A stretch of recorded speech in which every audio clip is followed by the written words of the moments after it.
What's up, good buddy Max? It's been a while. What's up? It has.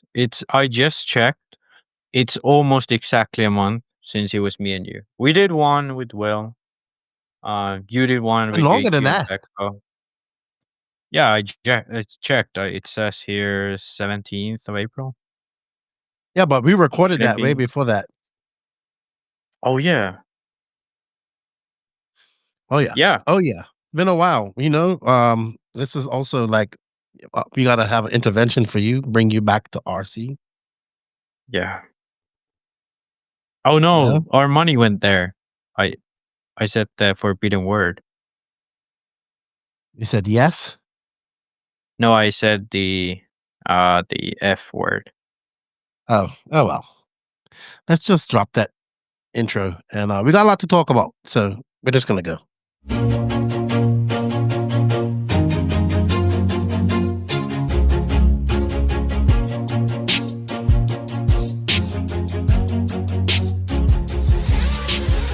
Nitro is the glory, but Ebuggy pays the bills. Welcome to the No Name RC podcast. Get ready for some serious bench racing. But be warned, we speak our minds, express our thoughts, and sometimes things can get a little rowdy. Hate, and he just was influenced by the hate coming from the left, the hate coming from the right, and let's get back to more club racing and less of this racing. It's hard not to be arrogant when you're always right. You know? See what I mean? That's exactly why people call you arrogant, Max. You may not agree with everything we say, but it's definitely worth a listen. And our pick, can you stop whatever you're doing? Join your host, Lefty the Great, with co-hosts and guests as they get together to chat RC. Hey, after that race that I watched this morning, I have to talk about it.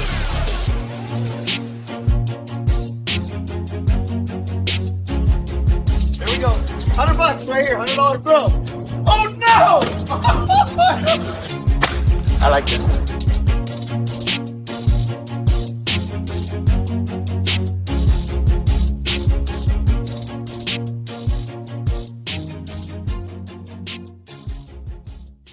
Yes, indeed. Nitro's the glory, but Ebuggy pays the bills. What's going on, everybody? Welcome to show number 317 of the No Name RC podcast. After all these episodes, we're switching it over. I'm on the right now. Well, virtually my right, because JQ brought up a good point in the last podcast. You're always looking that way, so you might as well look towards that person. It's going to take some time to get used to. But, yeah. My name is Lefty the Great, Keenan White, aka Lefty the Great, and over to my virtual right. It's so weird. No, I gotta point that way. Yeah. That way. You're like all discombobulated. Yeah, I was muting those guys by mistake last podcast. Yeah. So I'm a little bit discombobulated with this new switch.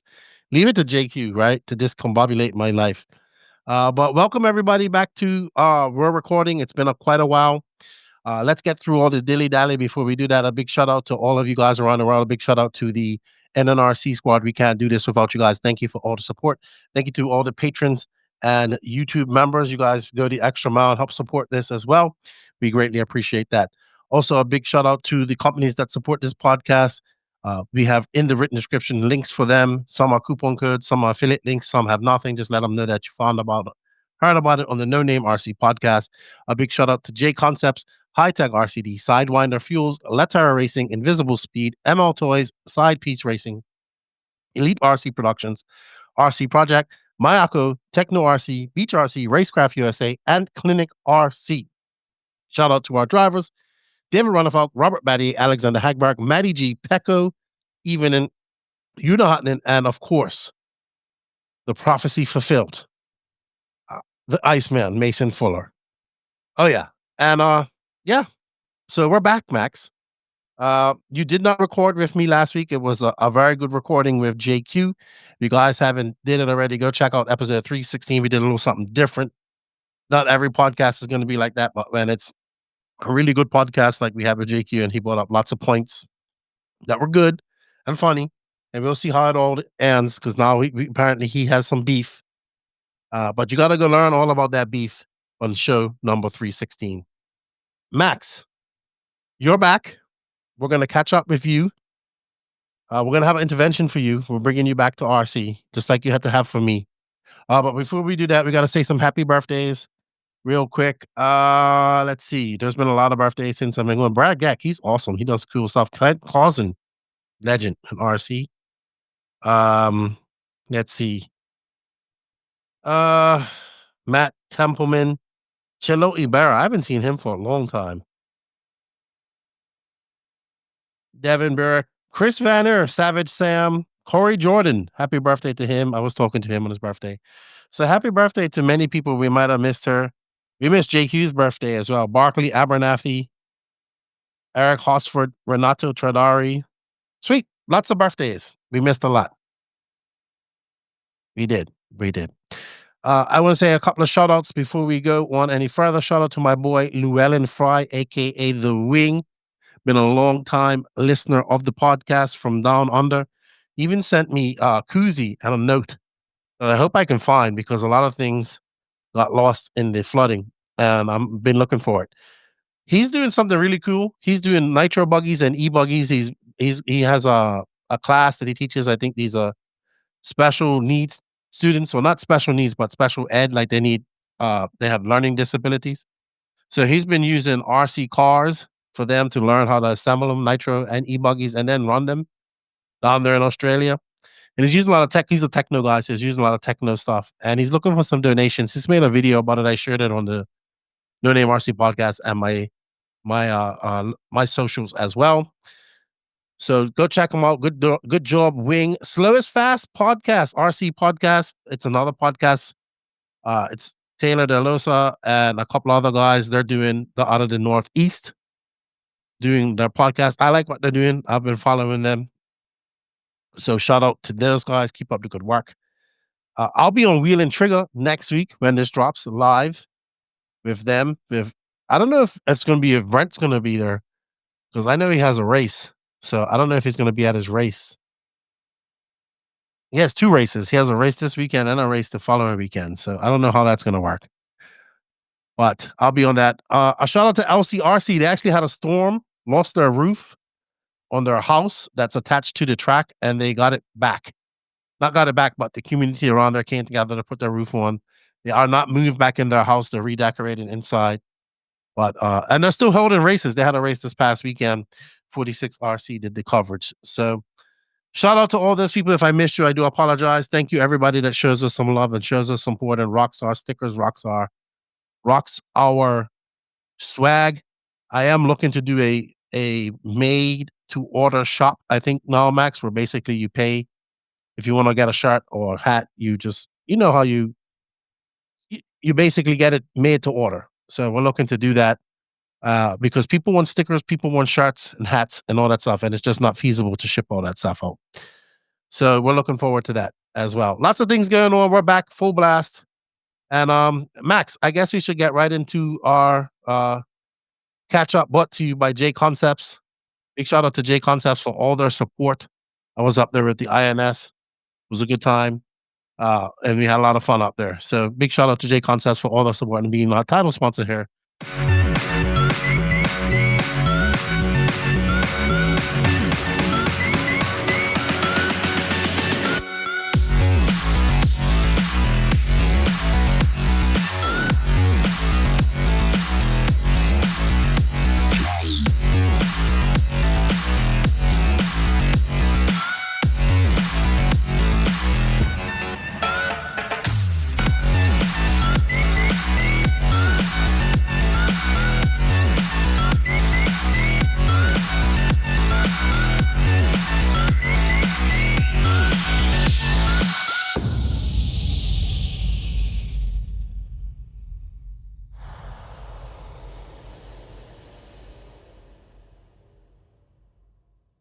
So let's get talking about us, Max. So we know that I've been kind of on the road for 5 weeks. I got to do some racing. I went to some races, went to PMB, did that, then did some racing in Florida, went to a race up in Georgia, which I liked. It was a nice layout, North Georgia shootout.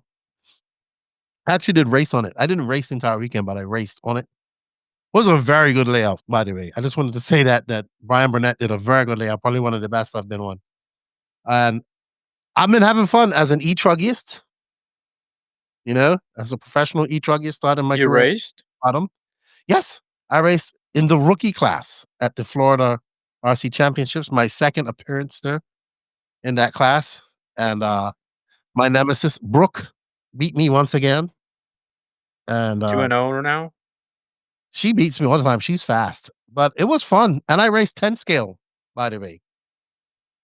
I raced outdoor sugar track 10 scale.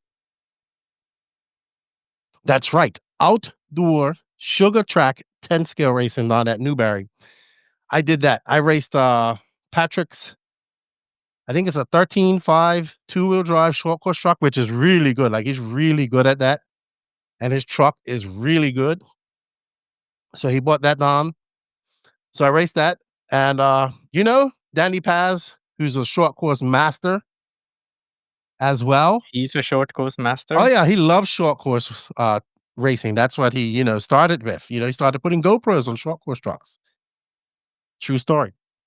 I opted to race him in his class of choice. Actually, 4x4 short course is his class of choice. But he got so nervous because I was so fast. My pace was incredible. And I was out there in practice, looking good, doing all the jumps. Like, it was like supercross, like out the back straight was like rhythm section. Short course was looking good. But he kind of backed out, had some excuses about he had to work, and then they were gonna race the ready to run car. And then we was gonna do that. So I went out and bought tires for the ready to run car, and then they backed out all completely. So I take that as a win, a forfeiture as a win. Yeah, that's like like in the football match, you can just forfeit the match and the opponent wins. Like, this is that, Yeah, I take a win as a win. Yeah. I think this counts for win. So this is now 1-1. He won the first battle. No, he won. Or is it? He won. I won that one. Then we raced e-truggy the following weekend, and he beat me immensely bad. Oh, so it's 2-1 for him? No, just 1-0 for 2025. Oh, okay. We But didn't worry about last year. you're Yeah, last year's oh last year. Last year's last year. oh Don't worry about that. I think okay. So we're not counting last year then. No, never. Unless I won, then you'd count it. Yeah, but I think he beat you at least once. Yeah, but nefariously. Yeah, Danny wins by nefarious ways. Let's just put it that way. Yeah. I mean, I met Danny only once, so I cannot speak from deep experience on this case. But there's just something about him. That smile, it's it's just like the vibe of him is that on the outside he's a pretty You know young what? man. He doesn't like working with you when it comes to doing artwork. That's for sure. That is for sure. I know, but you are very frustrated. I actually like him with artwork because, like, usually people don't tell where they get frustrated, but he's like, Max, this is too much, so he gets annoyed, but that's fine. It's the smile, like, you never know, like, someday he shows up with like a bloody shovel, and you just don't know what he's done, but he's done something bad. He's buried you. With 5 weeks on the road with Danny Paz and everybody, it was fun. But I think getting to race was really important because I haven't done it for quite some time. So it was good to just enjoy myself. And I think it was Julian Oliveras' old man Jose that came on and goes, I was watching you at the race the other day, and you was in the pits talking shit, having fun, talking smack. You got your ass kicked, but you still had fun. I said, yeah, because I don't care about where I finished. I just care that I had fun. So it was cool, very cool. And I want to race now. I want to race more. So that's the problem when I do things like that. My techno truck is great. Like, I did absolutely nothing to it. I'm on the same pair of wheels. Patrick gave me a set of wheels, 2 sets of wheels and tires. I'm using both of those tires. The truck's running great. It just probably needs a refresh on it. I spent my load on 10 scale tires. Like, I was chasing the tire. Right? Because you needed a good tire. Oh, I prefer carpet racing, where you just have one tire. It lasts a long time. I'm not good enough to notice the drop off in performance on it. So, but that was fun. And I was paying retail for my tires too, and I ended up running 2 classes. So that was fun. Like I said, best layout was at North Georgia Shootout. Was a great race, and coolest thing I saw was Sean Van Dalen and his Diff Fan. I should have got a picture, but I was telling you about it, and it's a fan that goes on the diff, blows air on the clutch assembly and the diff assembly. Like, so it uses, as the diff turns, it turns air, and he says it's 30 degrees less than normal temperature of things. So interesting stuff. Innovation comes in small steps.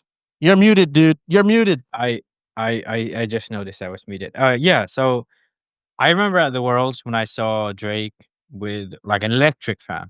But here we're talking about just a fan shape mounted on the diff that's already spinning, you know. So Think of it as a ring. Yeah. Ring that goes around the diff, and it has veins, diagonal veins. So when it spins, it blows air on the clutch assembly and the diff assembly. And he says 30 degrees less temperature there. Yeah. So basically, sure, you're adding some resistance, but it's fucking minimal, okay? Like, it's not gonna make you, let's say, 5 seconds of mileage, if even that.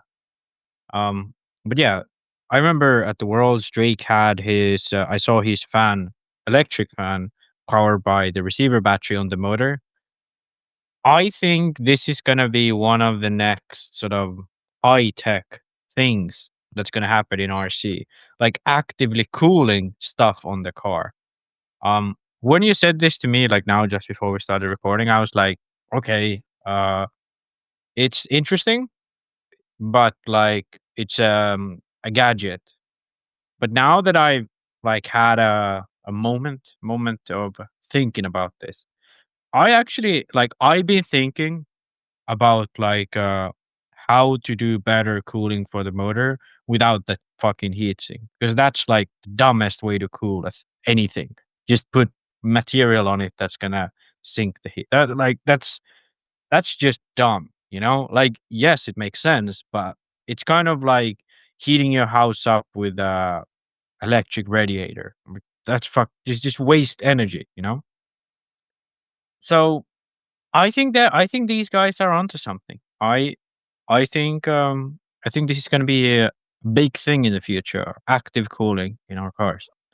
So thank you, Keenan, for bringing this to our attention. I should have gotten a picture of it.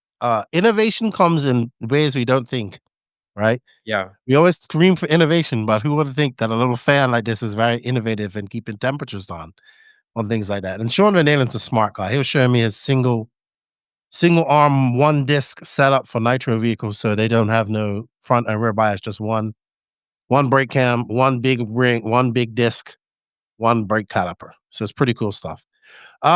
Max, what about you? What have you been up to real quick? I know you was heavily in politics for a little bit with your party, and hopefully that's over and done with and you're back to RC. I hope so. I thought, like it's the government. No, I thought like it's only on like the governmental level where the politicians are snakes. But even on the fucking local level, I walked in there to the negotiations and shit, and it's a fucking snake pit. These people, like, outside the room, they're like laughing, like, oh, haha, nice to meet you. You're such a great guy. Then you go in, and they're just like trying to fuck each other over in every single fucking way. And like, it's just dumb. And it's like fucking adult people, like fucking 60-year-old people trying to get something, not even change anything. They just want their guy to do things. Everyone's kind of agreeing on what should be done, but it's just a fucking power battle. It's so ridiculous, and I'm fucking tired of this shit, because I thought like you campaign, you get the votes, it's done, and yeah, that's good to hear. Yeah, that's good to hear. So we can focus back on RC. That's what life's all about. To just hugging trees and being Oh, disappointed. Now, you know what they say, never meet your heroes. You know, you might be well, disappointed. Well, there you these go. guys never been my heroes, but I thought they was at least like more like authentic than the the high up people. 'Cause this is fucking local. It's not a big city I live in, so but yeah, whatever. Back to RC. Finish We nationals gotta going on. finish nationals. I've been trying to I'm because I love to work for no money, so I've been organizing the Finnish national series um today.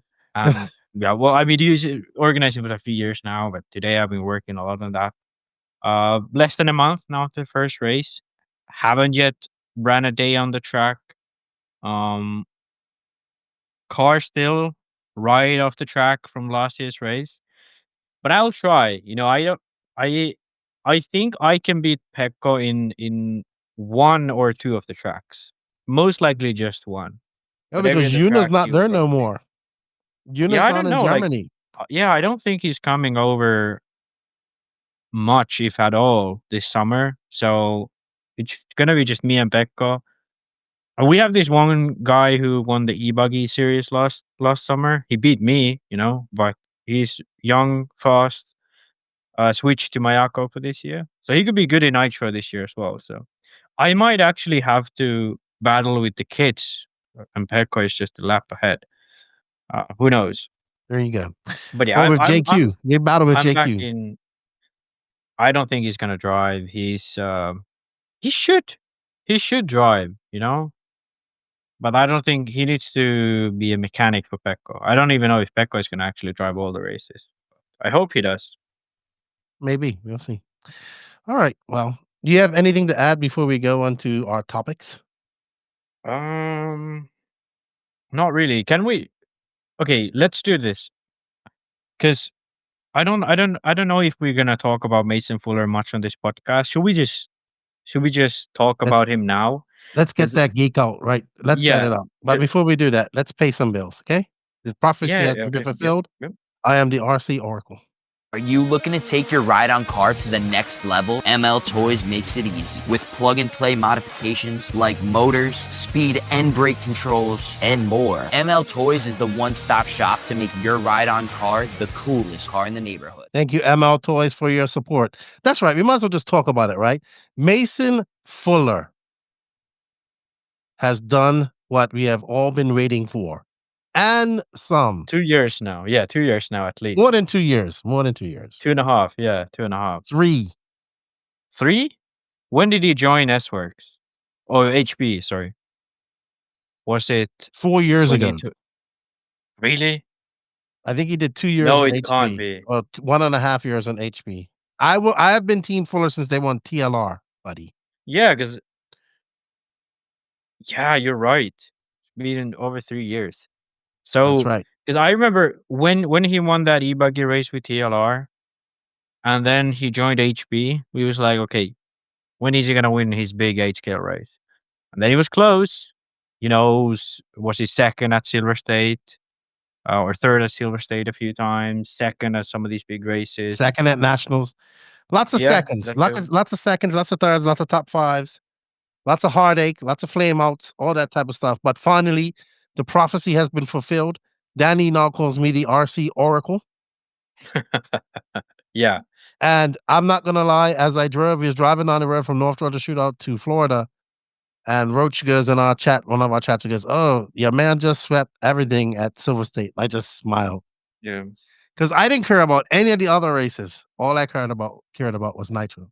Yeah, and the thing was, didn't he like TQ all 4 classes too? He TQ'd all 3 besides E-Truggy, which he Yeah, but he won. won E-Truggy then too. He Yeah. did. Yeah, so because I remember watching the results because obviously I'm not awake when Silver State happens. It's so He ran away with it. different. Yeah, but I was watching the results. I was like, okay, sure, TQ, Ebuggy, TQ, Truggy, and then like, okay, TQ, Nitro Buggy, that's promising. And then I was like, okay, win Ebuggy, win Nitro Truggy, and I'm like, if he now doesn't win Nitro Buggy, we it's like because that's all we like us two care about. That's all we care about. So it's like, if he doesn't win that, we're gonna have to give shit to the guy who won all 3 classes but one, and even TQ'd that class he didn't win. But he came through. He was. This was like a performance that, he was close, and then he fucking leaped over the line. Like he didn't just go over the line. He jumped 10 feet in front of it. I don't know. Like, I'm waiting for you to I'm finish so I can say what I have to say. yeah. I'm not gonna. Okay, everyone who's listening, this is high level of sarcasm, but I think we did it, me and you, because you remember at the beginning of the year, We was doubting the we said prophecy. we said that maybe we was putting false hope in this guy. Like, maybe he's good for a second. Maybe he's good for a third. But maybe he's just not a Mayfield or a Phend. And I know he somewhat at least listens to the podcast. He knows about us. I bet someone sent him a clip of that. So, you know, You I'd think we even gave him go that as far extra as push? argue. I think if we did not say that, he would not have won Silver State in that fashion, at least. Okay, I'd go even as far. I'd go as far as that. And please remember, I'm obviously kidding here. It's it's like, he probably knew what we said, but Oh, I'm sure. it I'm had been sure. coming, but it just, we always talk about that plateau with young racers. His plateau was just really high up there, and then yeah. But It took him a while. huge It took him a huge while. congrats to Mason. That was a incredible performance, and that's a big monkey off his back. Probably one of the most dominating performances in a single weekend over multiple classes by one driver. Now, we've seen Mayfield sweep DNC at these races because all the top guys are running Ebuggy. Ebuggy is a valid top classer because everybody's running it. He, yes, we had our doubts, and how dare we have our doubts about the prophecy like that? Uh, he, I think he just going into this race because he came out of DNC where he knows he should have won that race. He should have won that race, and he came second. And then PNB, he could have probably won it too. Maybe it had been a normal race, he probably would have won it, not with the Joker lanes. But he had a good second, and the thing is, he's winning Truggy, he's winning Ebuggy. He's beating these guys in other classes, so he's beating them. And then to do this at Silver State on this type of track, like everything came to fruition. I'm not gonna lie, I was worried about his engine program at some point. SIC had some flameouts. And but he kind of pulled it off. They got his things. They got everything together. He had a flawless race. I haven't even watched it. I just know he led from start to finish. And he was not perfect. He only led. He was 177 laps that he done in all his classes, and he led 170 of them. So he didn't lead every single lap. Maybe Yeah, but I mean, probably most of them came better. from. Most of them probably came from Etruggy because he didn't TQ that one. I So would yeah, imagine. he absolutely dominated. But what I think happens here is he rides this wave of confidence. He's been confident all this time. He knows he can beat him. He doesn't say much. People's like, you should get him on the podcast. I'm like, he does not say much. Right? He We does had him not on say once. much at all. I tried to dig stuff from him, but he was just like, "Yeah, I just go out and drive, and then I race it." But I think that he now goes to they have a little break. They go to Thornhill for the Lone Star / Nats warm up here shortly. It should be like in the next week or so, I think, if I'm not mistaken, or maybe this weekend, if I'm not mistaken. It's going to be a jam-packed Nationals, jam-packed Lone Star. I feel he goes in there, he wins this. He goes into the Nationals on a very high note with the possibility of winning this. He is going to have to run all 3 classes at this race. 4, sorry. I don't predict a sweep. Be very difficult. He will have a very fast, motivated Dakotah Phend to 10 with too, that he did not have at Silver State. So Yeah, and I that's have to say, because it's Thornhill, you can't really count Rivkin out. He's Not at won here all. twice. Not at all.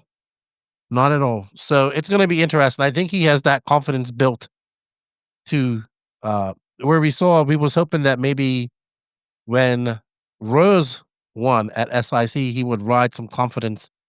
But Rose, while still very good results in the top fives and stuff like that, has not gone on to beat these guys in Ebuggy or E-Truggy or Nitro Truggy in other races like Mason Fuller has.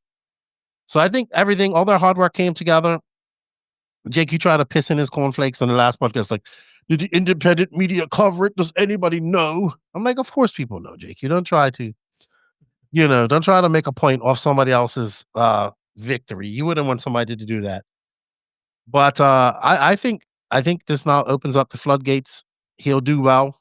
And let's see what Mason Fuller does. Like, if I had a little like Mason Fuller flag, I'll be waving it right now. So yeah, and I think not in this trouble. I think this finally also puts him at like definite number one in the S-Works team. It's hard to say. Not in front of Canas, but in America. Like Yeah. now there's like no discussion. Sure, it kind of Canas happened already. Huh? Canas came second. Like, yeah. I think Canas is still number one, but I think like this is because last year it was kind of like, is it Rose or is it Fuller? But now it's kind of like in America, there's no more there's Rose. Fuller. There's no more Rose in South S-Works. Yeah.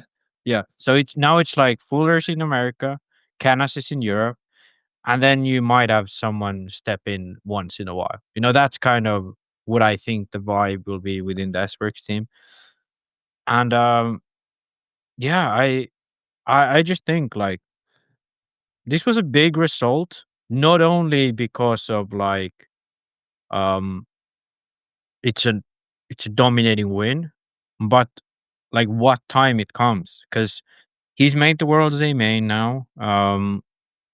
He's finished in the podium at nationals twice now, or once, I don't know.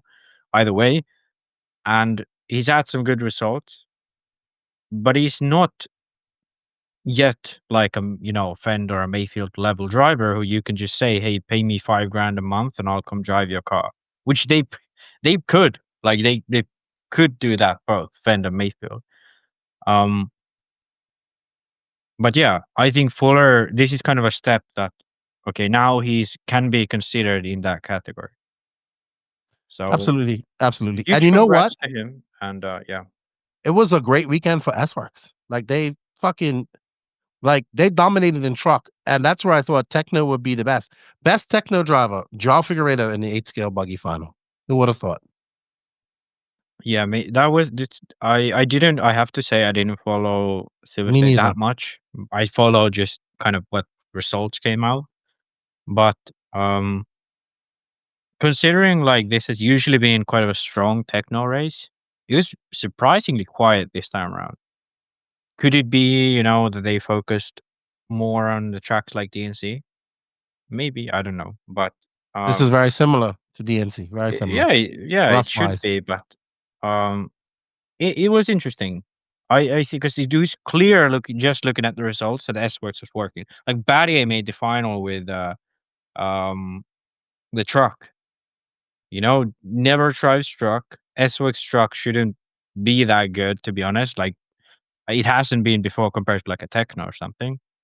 But clearly now they figured something out for Silver State. And I mean, Canas won this race last year, so it's not like they haven't been good here before. But yeah, I agree. all credit to Fuller. Congrats. Also, it's a big thing beating Canas. Same car, same engine, same tires. Canas won it last year. He's a European champion. He a double European champion, and I was gonna say world champion, but TQ at the world, and so it's like on a 100% equal playing field. He beat Canas. That's something. That is something. That is something.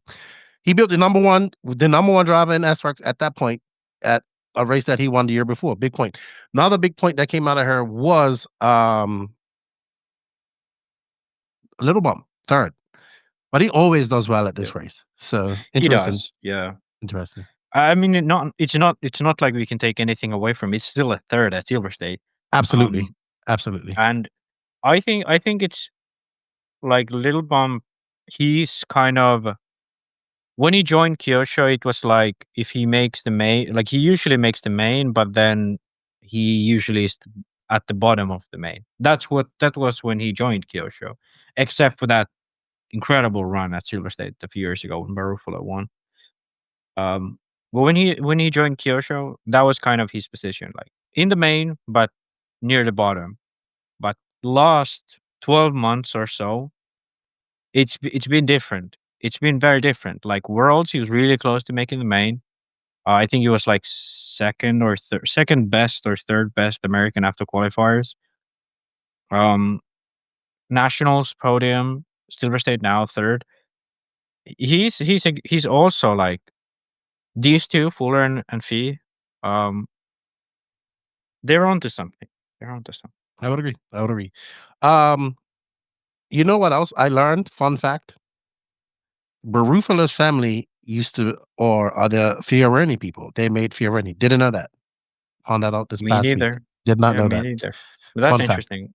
Interesting. Yeah. So congratulations once again to Mason Fuller. Domination. I think he goes on to dominate. He has confidence. I'm not saying he's going to win every race out there, but he's going to be in the fight. Now he was in the fight, and now he's going to be there scrapping like boom. Let's go. Maybe he'll start opening up a little bit more. You'll see. All right, let's get on to let's get on to some RC news brought to you by Hi-Tech. Looking for top tier performance and reliability in your RC setup? Hi-Tech RCD has you covered with industry-leading chargers and servos for both surface and air applications. Whether you're bashing, racing, or taking to the skies, Hi-Tech's advanced technology delivers precision, power, and durability when you need it most. From high-torque servos to smart, efficient charging solutions, trust Hi-Tech to keep you in control. Hi-Tech powering passion, elevating performance. Visit hightechrcd.com. They are doing direct sales now. Let them know you heard about it on the No Name RC podcast. I see them at the Joe Knoll, biggest fly-in the world. They wanted me to go this year. I was not able to go, but absolutely. All right, Max, let's go through. We have some cars here. I saw this too. Do you want to bring it up? The MCD, their 1/8 scale GT, as this class continues to get more and more contenders in the market for it. And this is also one of the classes that's embracing the electric side. With that said, did you see that awesome video I posted up with Nitro GT versus GP versus an electric GP? Not this, the wedge-shaped Formula 1 2-speed one. And the Yeah. Nitro won in the end, by the way. The electric, because the electric ones, they don't have suspension, so it's basically just a fucking plank. Really? Yeah. No suspension. Well, I mean, there's two types, and this is again a little bit ridiculous. I'm not gonna go in too big of a spiel, but they have suspensioned GP cars, and then these like pan car style electric GP cars. I know what you're talking about. I don't know why they have both, but they're trying to figure it out. But those plank style cars, they're freaking fast. It's insane. The GP cars are fast, period, but these electric ones are really fast. But back to GT, yeah, MCD. A lot of you fifth scale guys must know this brand. This is like the fifth scale brand, I gotta say. Like, well, okay, I could be wrong, but it's my idea of the fifth scale brand because I know Pekka, he drives for MCD or drove. I don't know if he drives fifth scale anymore.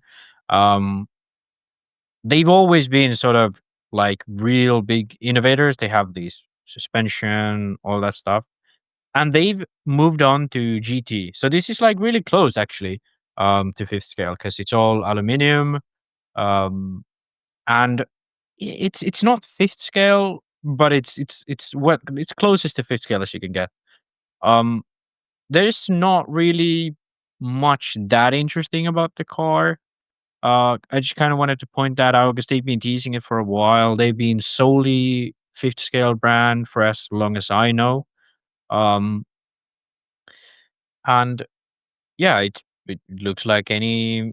Well, I mean, all of the GT cars have something special. We're gonna touch a little bit on the rules they brought out because it's a world's year for this class as well. Um, Definitely not optimized suspension geometry in my opinion, but they looked they This focused on looks some like a other things. smaller fifth scale, like you said. Well, that's exactly that's very well said because that was my exact first thought that it pretty much looked like any of the fifth scale cars, but it's just small down, which is not it's not a bad thing necessarily, but So you don't just think this is a the competitive similarity. platform? I what, what is this questioning? I'm asking I I the I way don't you're know. talking Like about it. I don't know, dude. It can be. There's definitely some interesting features about it. Um, I think the suspension geometry is not going to be optimal. I think there's better ways to do things. But the thing is that all of these GT cars are so different that and a lot of people seem to make them work. That I'm not going to say I don't know. Like it could work, it could not work. And by the way, this is only electric, so not Mm. it's not at all for the nitro. They don't. I don't even know if they have a nitro, but they have this electric one. But yeah, more manufacturers coming in, and this is a European. I think they manufacture most of their stuff in Europe, so it's nice to see that not every company does their stuff in Far East China or sorry Far East Asia, Do, which means China or Taiwan. all right. Do you? We'll keep it GT and move it to the new Spec tire that you have up here as well. Let's touch on this real quick. Yeah, I just wanted to touch on this because we've been big proponents for, EFRA, ROAR, and even IFMAR taking Spec tire into consideration when organizing these big races. The Heroes will be Spec tire this year, and 40 plus euros as well. But at the GT Euros, apparently they had some issues. I don't really know much about this story. They're gonna have the Euros in Germany, and they had this supplier PMT um, quality issues. Uh, I don't know how this happens. Okay, I don't know like what is the procedure EFRA uses, but like this should not happen because I've been doing for the Finnish series with the Spec tire. So the way we test it is we contact all the suppliers that are available um in Finland specifically. Then we say, okay, we need a tire that lasts long, is relatively cheap and high quality, and each tire is the same. That's important factor when you have a Spec tire. And then we test it out. I'm 99% sure that nobody from EFRA does any testing for these tires. I don't know for sure. So this is only alleged thing, but I don't think they test this out. And that is something that I am definitely against because a S- Spec tire shouldn't be that the lowest bidder gets it. So like some companies like, hey, you can get these tires for fucking $10 a set, you know? And after it's like, oh yeah, we can make money, or the race organizers like, we can make money off of these because we can sell them to the racers for like $30 a set, and it's still a decent price. It's less than at the store. But if there's shit tires that break out, like happened at the 10 scale touring car Euros in Hoodie Arena. You remember that when the tires just blew up in the middle of the straight? Um, I don't know if there's other examples of these tire Well, catastrophe, but this is like just idiotic that you select a tire and then people are like, this tire sucks. Like, how do you not know that beforehand? well, it looks like I read this here, and it says that the actual company pulled out, said we can't respectively We believe it's our duty, out of respect for the organization and drivers, to step back from the 2025 championship supply, as we are currently unable to ensure quality standards required for such a prestigious event. So they step back. Sure, but like the reason is that they had Italian nationals Mhm. that had quality issues. So I don't know. Okay, again, I don't know what the quality issues are, but there was quality issues which I think are like the tire just breaking or gluing, it coming unglued or something. I don't know. And then they was like, we are not going to be taking a risk, which is great Fair. for them. Like I'm not blaming the manufacturer at all at this, but I'm blaming like EFRA. Like, how is it possible that you pick a tire without ensuring that there are no quality issues? Okay, benefit of the doubt. It could be that there was no quality issues before. The manufacturer has had some issues now with its production line. Let's say they broke a machine and they cannot fix that machine and they have had to get a new one and the machine doesn't work in a way as the previous one. That's entirely possible. Um, and that's fine. But I don't think that that's what happened. I think what happened was they didn't test the tire. This company talked to the race organizer, talked to EFRA, was like, hey, we can make tires. They didn't check that the quality was good enough for this application. Could be that on some other tracks they work well, but on these tracks they don't. And then this is what happens. They have to pull out. And luckily they pulled out. It wasn't like the quality issues happened at the Euros, which would have been a total disaster. But I already spoke with people from EFRA before the last AGM that there has to be a process where you test these tires. And here is a Prime perfect example. example of what happens when you don't. And it could have been even worse. They could be just like, yeah, we don't talk about these quality issues. We're gonna fix them before the Euros, blah blah blah, and then they don't fix it, and then it fucking sucks. Um, so I I absolutely vouch for Spec tire, but it has to be that an independent person that does not know the monetary side at all gives an idea of how the tire handles on the track. And then if two tires are tied together, you know, they are good, equally good, the two tires, then you pick the cheaper one. But if one tire is really good and the other tire sucks and the sucky tires is cheap, you never pick that one because you don't pick a sucky tire. So it turned into, I thought it was going to be like, hey, they just switch the tire. But then I realized that I actually have something to rant about. So let's And move you forward. ranted. You ranted. I Let's move ranted. forward. Forward to TC8 really quickly. So a lot of the Associated guys have been waiting for this. Is there anything special about this car that's different from anything out there right now? Easy. That's all I want to know right now. You want to hear the PC answer or the honest answer? Give me the honest answer. I don't care. No. So it's just like a copy of any other touring car out there. It looks like a X-ray-esque. It's not a. It's definitely not a copy. I can tell that much. Okay. It, the it. Let's say that it has taken influence from the innovations that X-ray made, Mm-hmm. but it's not like an X-ray. It's different from X-ray. For example, X-ray has this issue that the front shocks are not able to be mounted as wide as you would want them. So because of the steering geometry hits the shock. And you could fix it, but when they designed the car, they didn't take that into account.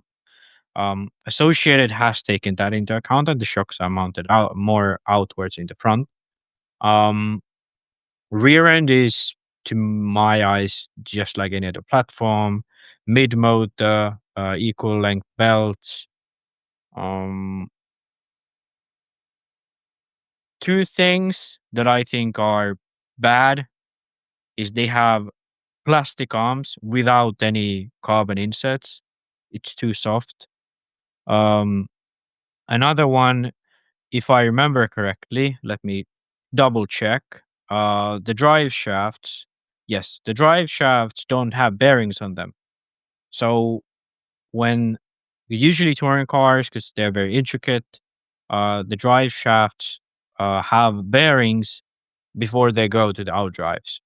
So the drive shaft can, move freely within the outdrive. Here, there's more friction because of the fact that there is no bearing. So a little bit of, I don't know if it's a conscious choice. Could be. It could be a tuning option as well. I'm not counting that out, but I don't think it is. I think it's an oversight. Um, I'm being really negative today. I know I'm not giving people the benefit of the doubt today. But yeah, back to the car itself. I do want to point. So the positive is that they look at XRAY, the 2024 X4. Basically, that's what the this car has taken as an inspiration in some way. Definitely not a copy. We get over that, but some inspiration from the innovations they made. Um, Cool thing, um, adjustable KPI. I don't know if any other brand has this. Some brand probably has this. I think Axon may have this, but like they have C Hub anyway, so it's a different setup altogether. But um, at least from the more popular touring cars, first one I've seen with the adjustable KPI. So big thumbs up for that.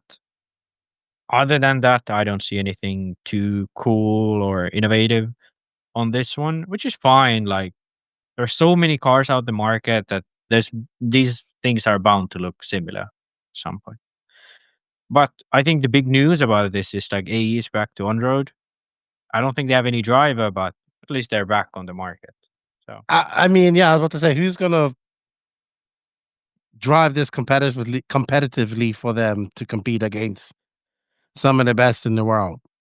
I mean, the designer Kyle Klingford, I'm pretty sure he's decent in stock, at least on the American level.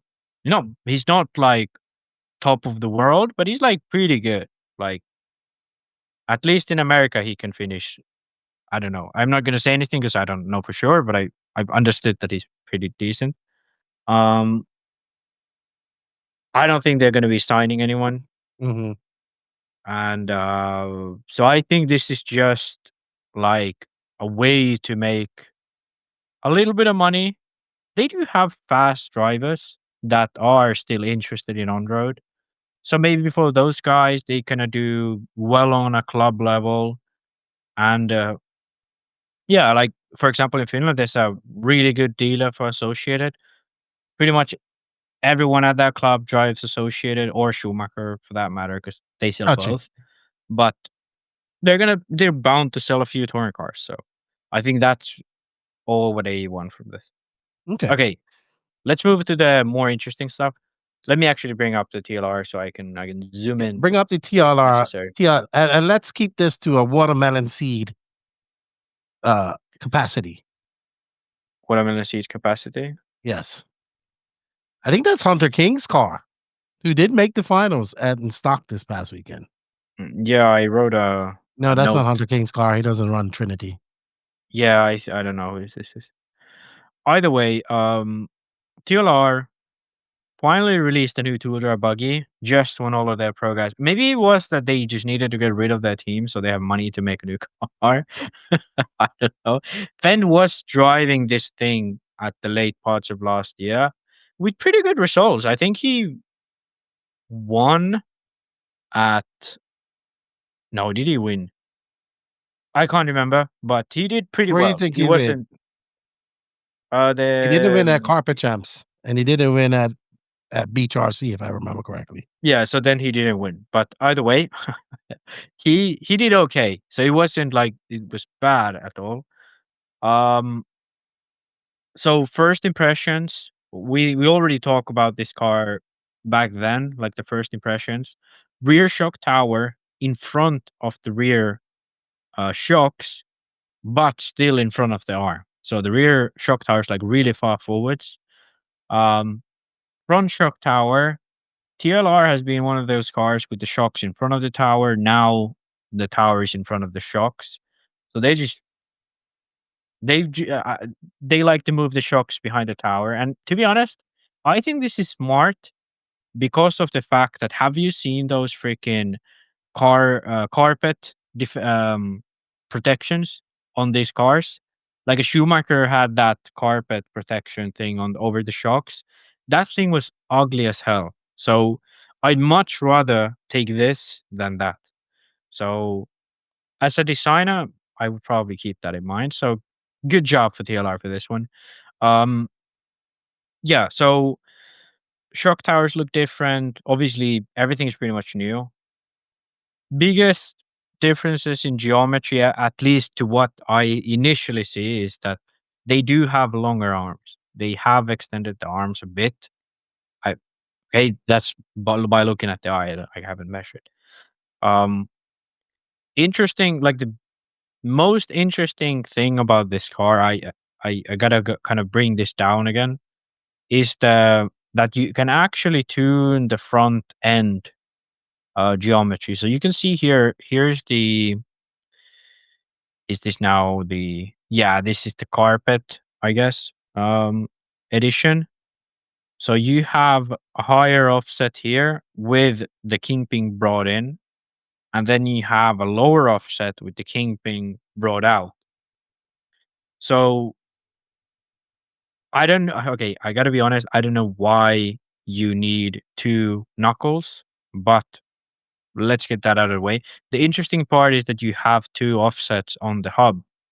So you can play with this. You can introduce more offset, less offset, more scrub, less scrub, independently, which, to my knowledge, no other brand does. So an interesting tuning option because you can switch them around. And it's interesting to see how that will play out. Other than that, it's a tool drive buggy. So would you say that this? I asked this question in our group chat. Basically, this buggy is caught up to the rest of the other 10 scale buggies out there, pretty much. Quick access diffs, all that type of stuff. Yeah, I mean, it is. Let's say it's not a big innovation, Mm-hmm. but it's definitely different from the other buggies. Like it's Okay. not like when they call the Mugen a copy of the TLR. Mm-hmm. This is like its own new thing. Like Got you. the front end is like very similar looking to AE, Mm-hmm. and the rear end, I gotta be honest, is also somewhat similar looking to AE. But what I think they actually did was they kind of looked at their own car. The TLR has been said to be a really good one. And then they looked at AE, and then they was like, okay, what things we're suffering and what the things they're good at. And then they brought sort of both options available into one car. And then they updated to plastics and so on. But there's nothing that crazy new and innovative about this.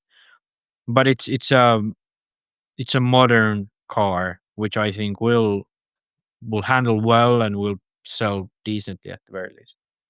Yeah, I know there's people that are TLR pure diehards will get it, and they'll have it. They'll have a modern car. Hunter King did really well with it. He made both A finals. He kind of got screwed in the beginning of one of his finals. Yeah. That's his specialty stock. It comes back to Bill says it, we've said it, they don't have a team, but it's still gonna sell some cars because it's people were excited about it. And I get it. I'm not gonna piss in the cornflakes of the TLR guys. I get it. You're excited. You got a new car. It's good.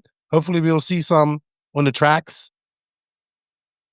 But still at the end of the day, on a top level, they still don't have anybody to compete with it. And that's I get excited, but I don't get excited, if that makes sense. So I don't know. Yeah, but I mean, if you look at it, like if you want the old TLR, you buy a Mugen. If you want the old Associated, you buy an XRAY.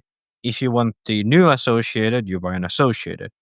And if you want something new, that's probably gonna work, and it's probably gonna be decently priced.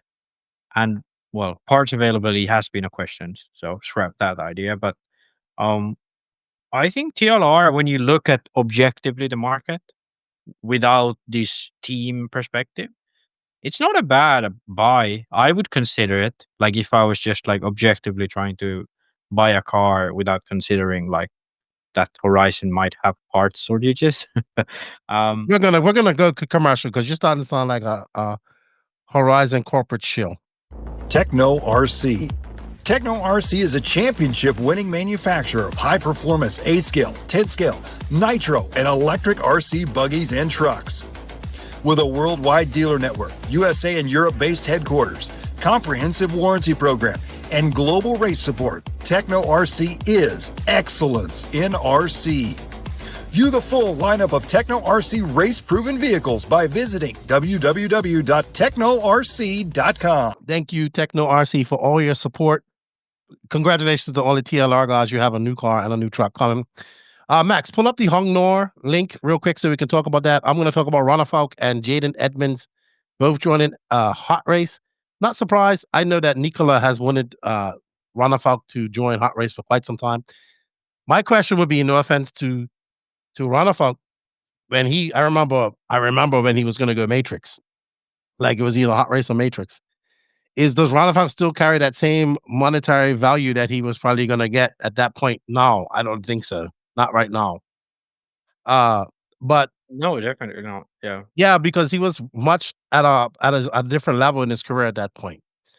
And he's not there right now. He did go to I did see that he went to the Hootie race, series this race. And then Jaden Edmunds, the young man from Australia who won the first round of the New Zealand race in the Mayako and infamously kind of resigned from Matrix there. And it's like, yeah, I was supposed to be, he's got like a big Matrix thing. I was running J Concepts tires because the Matrix ones didn't work. I was like, oof. Pretty much that's what he said. He joins HOTRACE, and that was pretty savage. I'm pretty sure Matrix was not happy about that.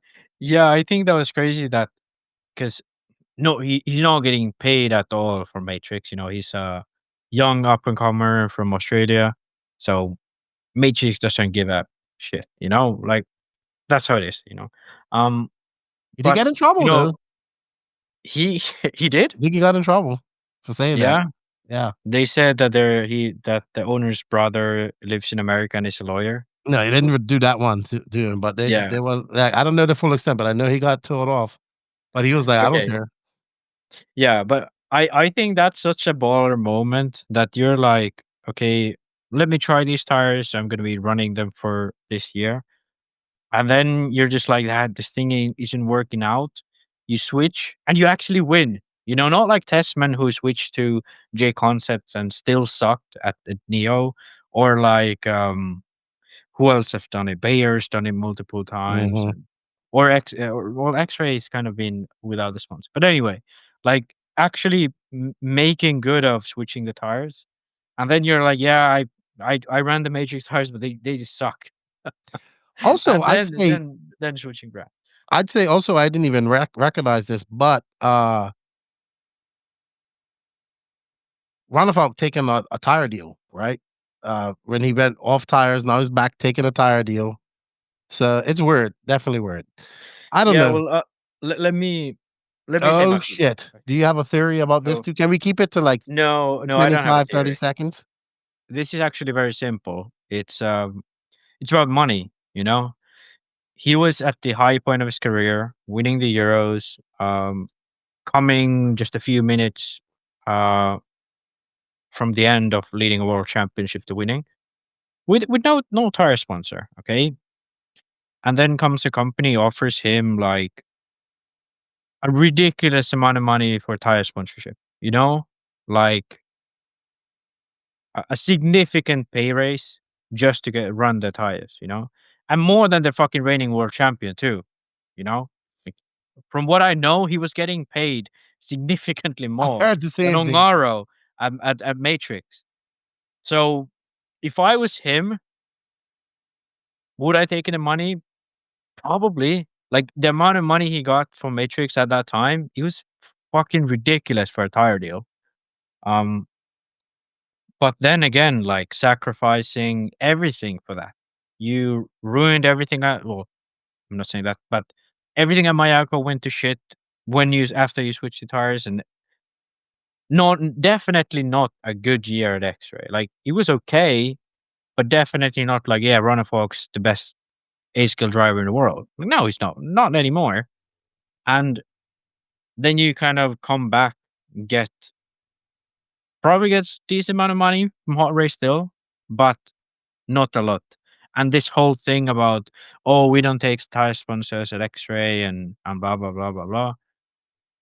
It's like if you could if you could make one bad decision or like one decision that sounds good but is in reality bad, this is like the prime example of it. Like obviously you couldn't do it back then, but like if you look back, like that choice of joining Matrix back then, when he could have probably joined HOTRACE then with a good deal, not as good, but with a good deal. Kind of started the snowball effect, right? Yeah, it's crazy. But I mean, I think he should have joined HOTRACE to begin with. Like he always ran HOTRACE when he was running Mayako too. So like I really don't understand. All right. It's okay. It's okay. I would not argue with any of those points. I think that's what started the snowball, and it just snowballed from there on out. Bring up this Horne. Let's have a quick look at it, and then GT Ebuggy Worlds. Then we have to get into some race recaps. Already behind schedule. We don't have a schedule here. We are free flowers here at the NNRC podcast. All right. Again, okay. Thank you to Red RC for all this news because I've been using your stuff. So I spotted this Horne car. It says X5B Horne is showing their new 8-scale buggy in China. And the thing is, they are a world championship brand, as it says here. They are the reigning 1/8 GT world champion with Tony Gruber. So they are a world championship brand, which like shows from GT, but still okay. But the more I looked at this car, the more it reminded me of something else. You know, we had Sparko, and everyone said that it's a split between HP and S Works. Well, this one, Horne, it's like if someone presented this to me next to an HP, I couldn't tell them apart. Like, really, like it's ridiculously similar. So I think it's gonna be actually a decent car because the old HP was actually a decent car. So, if you guys see a cheap Horne somewhere, you know, you could consider it. It probably is not going to be a terrible deal because it looks like a decent thing. And yeah, Keen is finally back too. So I watched all of that. That's screen. I have no comment about that. That's another car in already flooded marketplace. Oh, they already had an 8-scale car. I know. This is just a new version. I know all about it. IFMAR released updated. I know all about it because it was hot in the pants in the southeast for a quick minute last year, and it fizzled very fast, unfortunately. But that car looks a lot better than the one that they were running. Yeah, well, it looks like an HP. So here we go. So you want to get us a cease and desist. IFMAR released updated rules for GT and Ebuggy. What was so interesting about this? You had to put it in the news, Max. Well, okay, because this is actually like you're like, this is nothing. This is nothing. It's actually interesting, and it again involves me and EFRA. So late last year, well, okay, before the Worlds last year, EFRA collects from each national federation what you would like to change in EFRA rules. I proposed that EFRA would go to what is it now? 7.6 nominal voltage batteries, which is high voltage batteries, which means that you could charge instead of in 8 scale 4S, you could now charge to 16.8. And then if this rule would change, you could charge to 17.2. Okay. So that was my suggestion. I wasn't the only one who suggested that, by the way. Other countries suggested that too, and it passed. So in Europe now, when the Ebuggy Euros come, they race in Spain. If you have a battery with a nominal voltage of 7.6 HV battery, high voltage battery, you could charge it to 17.2, which is 17.4. Sorry. And yeah, that's that. And the IFMAR released their rules, and they require 16.8. Still, they haven't changed it. So that is going to be a big difference, because we all know that these people have issues. Like, let's say Kilich, he has issues with his batteries lasting for 10 minutes. That's why he runs those freaking 8,000 milliamp batteries. And she's probably not going to be the only one, because the IBC is not an easy track. It's high grip. It's incredibly big. It's high speed. You're going to use a lot of power, a lot of braking too, because you have jumps, you have stoppers, you have all of that. So you're going to be using a lot of energy for that 10-minute main. Now, a lot of these guys are going to go to the Euros. They're going to charge their batteries up to 17.4, and then they're going to go to the Worlds, and they can only charge up to 16.8. Is it dumb that we don't use the full capacity of the batteries? Yes. Was I expecting IFMAR to react as fast as EFRA did? No. But this is going to be a thing like the fucking Tiregate. That at the Euros it was fine, but at the Worlds it was like not fine. And IFMAR even changed that now. Your tires have to be measured after the race. So I'm just saying, I have to critique these guys again. Like, just please, let's all try to make the same rules, because I'm like 99% sure America doesn't give a shit about which voltage you charge your batteries into. I could be wrong, but now at the Worlds, it is going to be a thing. And also, another addition to these rules is they added a penalty requirement. So if you go to the check-in and you are 16.8 to 17, then you have a chance to check one more time before you're disqualified, before you even go out on the fucking track. And then if you're over 17, which can happen if your charge settings are wrong, you get a straight DQ when you go to the pre-tech. So you go to pre-tech, and they say, hey, you can go out on the track if you want, but your time is not going to count. So, like, I would understand if this was like stock class, yeah, but it's I not, know. and it's dumb. I know. I think it's I the know. dumbest thing in the world. I think it's so fucking dumb. But Yeah, what can we expect? and the reason why I wanted to bring this up in the podcast is because when we go to the Worlds, and most likely me and you both are going to be there, this is going to be a fucking thing there. There's going to be some countries, because I remember when I went to the Ebuggy Euros, the Spanish guys, all the fucking Spanish guys charged their batteries to 70.4. And then they went to check in, and this was still practice. And these guys were revving their cars like crazy, like 10 people on the line, just going full power, holding their car in the air, just so you can pass tech and go on the track. And then they made a rule for qualifying that if you went to tech and it was over, you're going to get DQ'd even before you go out on the track. And you can't do anything about it. You can't recheck. You can't do anything. And Dumb. they're gonna uphold this rule at the Worlds.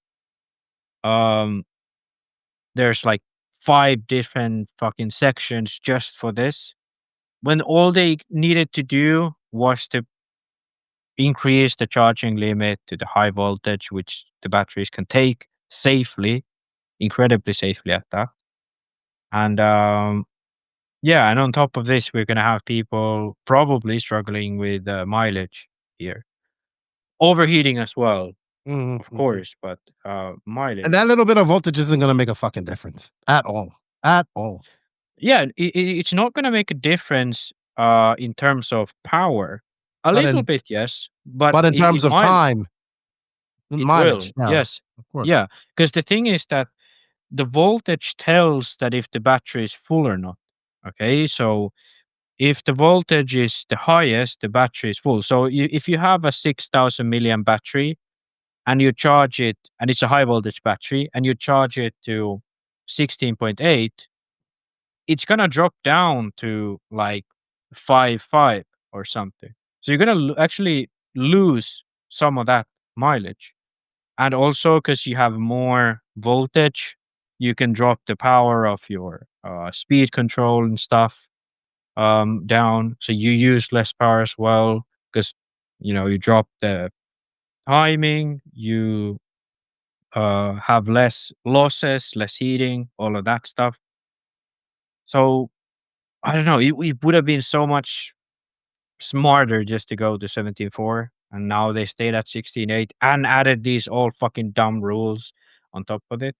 So Stupid. expect there to be some kerfuffle again at the IFMAR World Well, Championship. we better cut this out and make sure people understand that before it is a kerfuffle. And Yeah, I will. All right. Last up was you had some GT rules, or did we talk about that already? they have the same thing. Ah. Yeah, that was pretty much for both. They released it at the same time. There was some weird rule about GT that you have to have a chassis with kick up. It's like a G Mm. specific rule. Yeah, And because the some of this rule they didn't have kick up in them. yeah, so the rule specifically said that at least until this world championship, which is at 2025, you will need to have at least 5 degrees of kick up in the chassis. And after this world championship, the rule might be changed, which is just so dumb. Yeah, because they get so much more caster or whatever whatever they're looking for by Yeah. having no kick up. Yeah. So that's the reason for that. And some of these cars, probably like the Hung IGT8, not them, but there's Hung Nar based cars have kick up. I don't know. I don't know the full thing on that, but Yeah. I know they had a GT race this past weekend here in the DR. I should have went, but I didn't. All right. Enough about that. Anything RC news before? I think the most important thing we talked about was the battery voltage for people going to the Ebuggy worlds. Yeah, So- that's why I kind of wanted to save it for last because I kind of expected this to happen, but I thought they'd be smarter about it. But no. Okay. All right. Well, let's move on. Elevate your RC experience with SidePieceRacing.com, North America's exclusive distributor for top tier brands like Automatics, Roche, Wild Turbofan, Montac Racing, Corsatec, Phoenix Racing, and Will Speed. Whether you're seeking precision engineered car kits, high performance batteries, or aerodynamic bodies, we've got you covered. Enjoy fast shipping and exceptional customer service, ensuring you get the best gear when you need it. Visit SidePieceRacing.com today and race ahead of the competition. Also, to our European listeners, step up your RC racing with Latera Racing, one of Sweden's premier hobby shops and tracks dedicated to racers. Featuring top brands like XRAY, Hobbywing, Zoo Racing, and Team Coyote, they provide everything you need from precision chassis to high-performance electronics. Whether you're at the track or upgrading your setup, Latera Racing caters to racers who demand the best. Visit latera.se or stop by our shop and track for the ultimate RC experience. Latera Racing, built for winners. Thank you to Hefty at Sidepiece, and thank you to Kim and Martin at Latera Racing.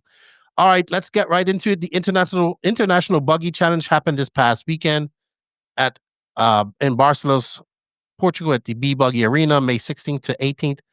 Obviously, did not have a very good turnout due to it being postponed. This is the race I was supposed to go to. It was just it's been a tough 2 years for this race. Rained out last year. Then this year, rain as well as the power outage, which really caused it. Canas, Robert Badier, top Spanish guys went. Obviously, João Figueiredo was there. Canas was Welcome. obviously the toast. Huh? Coelho went first big race. Coelho with was there Infinity. too. Yeah. Funny thing, somebody sent me a off topic, but if Coelho, somebody sent me a picture of a converted e-buggy, Infinity e-buggy that they've made. Guess what? Using 3D printed aluminum. They Yeah. 3D printed the aluminum motor housing. I have to bring out the pictures. But Okay, yes, that's interesting. Coelho was there, but he really wasn't there because he didn't do much. He didn't do very well. Okay, he got second in e-buggy. But yeah, in Ebuggy he did decently, but the talking point was Canas did not TQ. It was actually the Parente brother. I don't know if it was Adrian or Danielle, but they TQ'd. So yeah, in Nitro Buggy. But yeah, Ebuggy was Canas domination. So Canas TQ'd and won. And surprisingly, Danielle was second after qualifying, but then dropped down to fourth in the finals. As you said, Coelho second in Ebuggy, and Adrian Pariente, the younger of the two Pariente brothers, running a Mugen now. Exactly. Yes. So he's not HB. You remember at the beginning of the year we said that he's going to be running HP. He's not, I guess. He did, and he's then he running went to Mugen. Yeah, and his brother, he was running Techno last year. His brother obviously running Techno now. But Adrian actually beat Daniel in both of these classes. And he did. Yeah, Daniel fourth in Ebuggy and Figueredo in fifth. So the two Techno racers. And Paulson went, Monteiro and Battier went, and Monteiro actually also driving an Infinity these days. So yeah, but he's more the mechanic of I think he's the full-time mechanic of Coelho now when it comes to off-road. He didn't run Ebuggy. Did he run Ebuggy? But yeah, Monteiro is doing that. Monteiro run Ebuggy only. Yeah. Right. And kind of I called this race virtually. It was very hard to call, but they still had it. This is also like a Euros warm-up. So I was told that they are going to change the track slightly for the Euros in July, and then they're going to change the track again for the Ebuggy World Championships at the end of August. But Canas, he won this back in 2023. He wins it in Nitro Buggy, runs away with it. I thought David Todd and these guys were going to give him something, but these young guys in Spain just still aren't on the level of Canas yet. They're fast. Yeah. They're fast and they're chomping at the bit. Like when I say, I mean David Todd, the Parente brothers, Giosemi, even this, I don't know if he's from Portugal or from Spain, Pedro Gomez, he was good. So these young guys are nipping at the heels, but still Canas and Robert are still far away ahead of these kids in Spain. And I think Canas is doing what he needs to do to be back-to-back European champion and maybe the first ever Ebuggy world champion. Yeah, and the thing is that I don't understand why more people don't go here, because sure, you will be here at the Euros and then you will be here again at the Worlds, but like Canas is getting a big benefit from just going to IBC, because sure, these guys were here the year before and the year before that and even the year before that. So 2022, 2023, and 2024. And I think Ongara even went to IBC in 2021 when they held it, or was it 2019, the first one they held. So sure, these guys have raced at this track a lot, but still, like I'd imagine, because it's like if it was Redovan last year and they hold some big race every year, people would go. But yeah, Canas did really well in both classes. Although I have to point out that in Nitro Buggy, it was Adrian Pariente who TQ'd, Daniel who was second, and Coelho who was third, and Canas was actually in fifth behind Battier. So in qualifying, something did not go right, but then in the main, he pulled up. He won by, what is it, almost half a lap at least from Adrian Pariente, which is actually not that much, considering Adrian was second, Battier third, and Figueredo and Coelho. So not that much, but I mean, a solid win. I'll be there in July, and hopefully we'll both be there in August for that. All right, up next is the 10th scale electric off-road warm-up. That was held at you have the International Buggy Challenge, but it wasn't. It was held at the Hootie Arena in Trenton. This is where they're gonna have the 10 scale Euros. This is where they had the 2019 Worlds as well. I have a video from Euro WarmUp. They have glued the track. I know a lot of people don't like this. I just don't. I'm over it. I don't mind it. That we just saw the 10 scale what we're going to talk about her shortly. The 10 scale nationals was on a glued track. I know this surface is very finicky too. It's very. If you watch the 2019 Worlds, guys were driving like they're on ice skates. So now they have this. Yeah. So yeah, because that's the thing. Like even here, if you look at the video, like obviously you guys listening can't see, but it's not like the Americans glued track. Like Horne is here driving his two-wheel drive, and he is somewhat sliding around. He has grip, yes, but he's still like sliding the car around the track, which does not happen that much on the American glue tracks. And I think the reason why they did this was because it was like driving on ice in 2019, and then it's been like it's not been real off road anyway because it's like it's like concrete, like the ground, very tough, very dry, and flat. There's no bumps basically. So gluing it just gives it maybe a little bit more grip, definitely more than it was last time. But yeah, it's gonna be interesting to have a Euros again on dirt because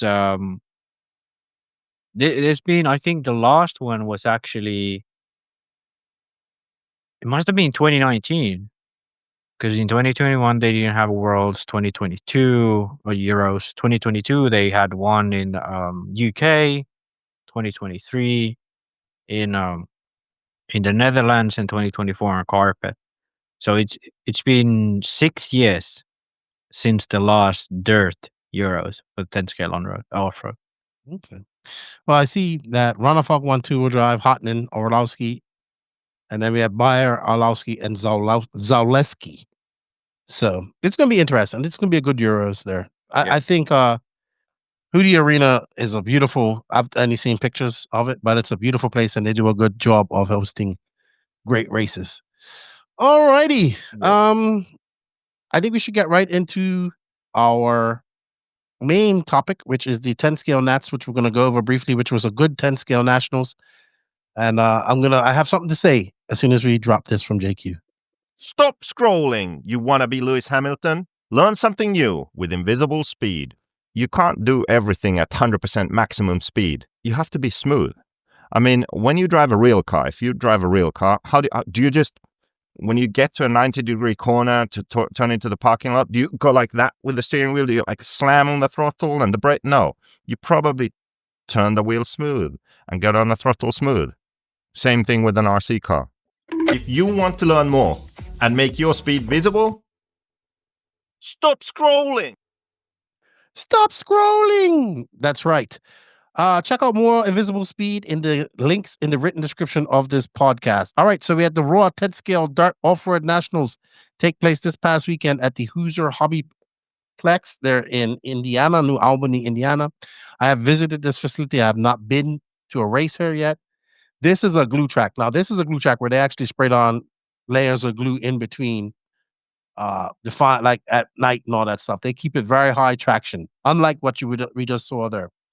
Very high traction, very, very high traction slicks type of racing. It's a big track as well, as you can see. Maybe we'll bring up Yeah, I'll bring it up. Bring up some video of it if you got to. You got to. Well, I have a picture for you have now. a picture.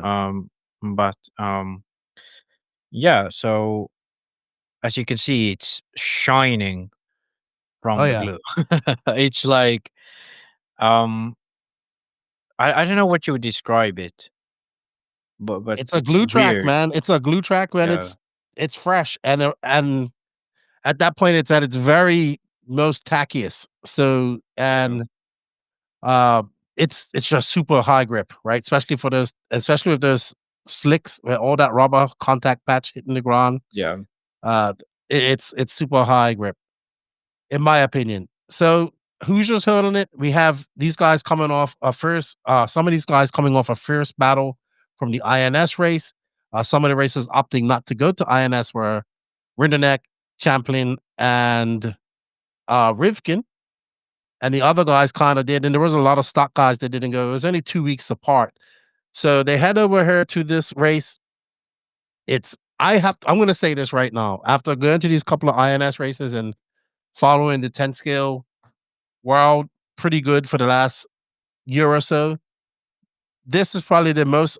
I'm not saying these guys are the best 10 scale racers we've ever seen, but this is probably the most competitive mod and stock class in 10 scale we have seen in quite some time. It's not, especially the mod class where it just became for some time Phend versus Rivkin, or Phend versus Champlin, or Champlin versus Rivkin. Now we have Schimmels, we have David Bottas, we have even Taters, we have Aydin Horns, we have Rindernecks. We have in stock, we have new guys showing up. We have a lot of things going on, and one of the big dynamics going on here is the size, this big new dynamic, this big new giant in 10 scale that is XRAY, that has come in and has just been like, all right, we're her. Well, what are you gonna do? And I think everybody right now, Associated, Schumacher kind of not so much, because they're kind of been battling against XRAY over in Europe, but definitely Associated on the back foot right now. People can say what they want, but right now, XRAY has a squad.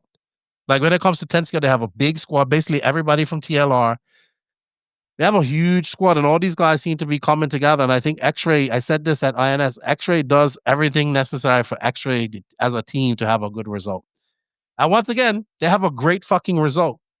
You know, Dakotah Fan wins four-wheel drive. Schimmel wins four-wheel drive. Schimmel was the fastest once again. Probably should have won both. If it wasn't him, it should have been Davey Bottle. Davey Bottle was the fastest Associated guy. Then you had Phend, who was in position. AE can take one solace from the pro class. They won the A3 of four-wheel drive. Rivkin won A3 of four-wheel drive. But Schimmel, TQ, two-wheel drive, and four-wheel drive just made mistakes. I was talking to him. In fact, I have a quote from Schimmel right here. We're talking about it. He quoted me this morning to talk, and I have a couple of more quotes from some other guys from Aydin Horne. But it was. Go ahead, Max, while I bring it up. Yeah, because I even wrote down in the notes that it's been forever, because in Europe we've used it. It's kind of been AE, Schumacher, XRAY. There's been 3 camps all along. In America, it never really was like that. It was AE versus TLR, and that was the fierce battle. I know you was hyping up that Phend, Rivkin, TLR versus AE thing. That's gone. That's nowhere to be seen. And looking from outside in, it's not even like there's 3 camps. It kind of looks like AE has a few of their guys, and then the rest is just Schumacher and XRAY fighting it out. Especially these new guys, you know, Rindeknet moving from XRAY to Schumacher, and then you have Champlin, and a lot of these fast young guys.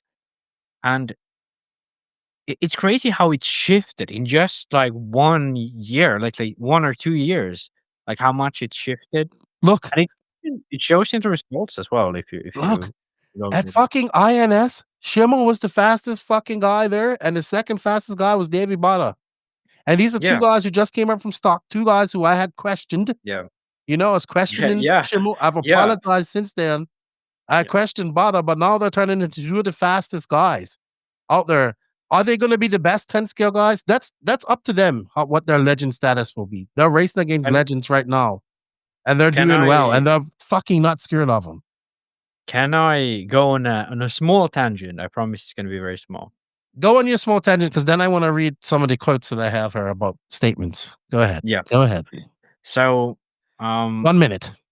You know, people say that stock treats bad habits. You know, they say that you learn no throttle control.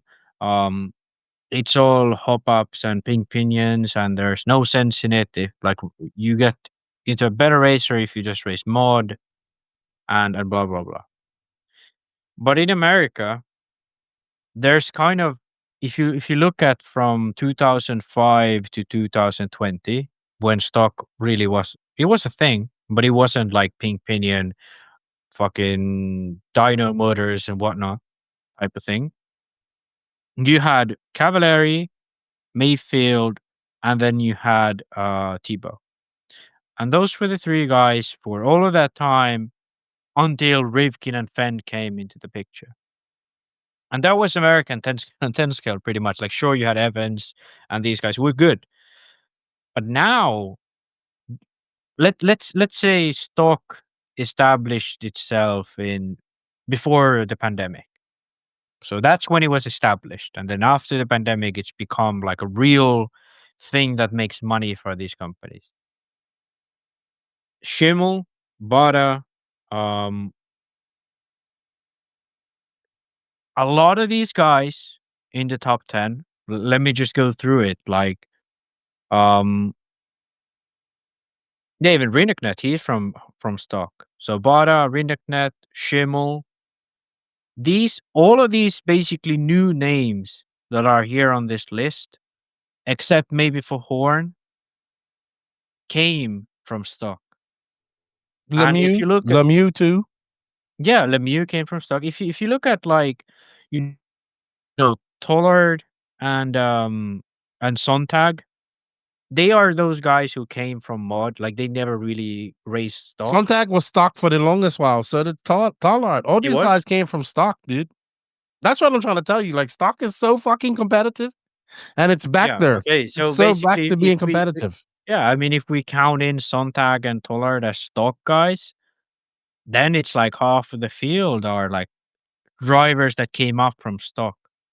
So Effectively, stock is doing its job.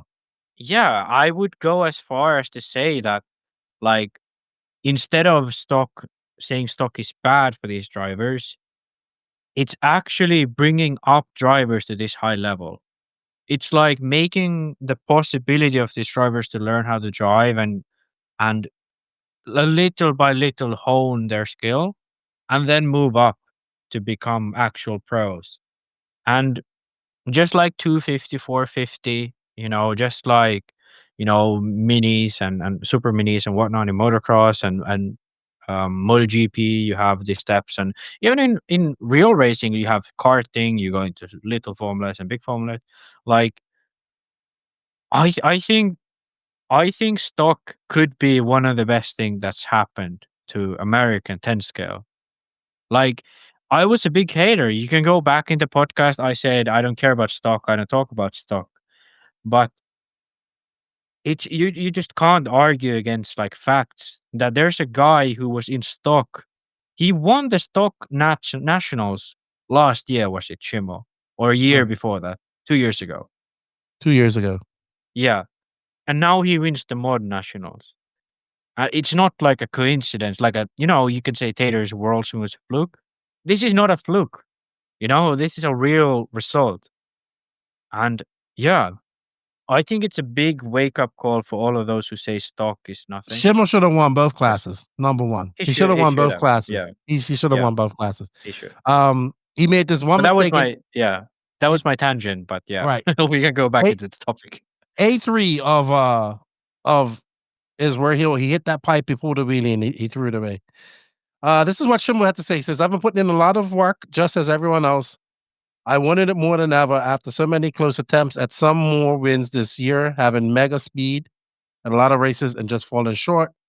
At RC1, I would say I set my mind a little different from my upset after seeding to not even hitting the box.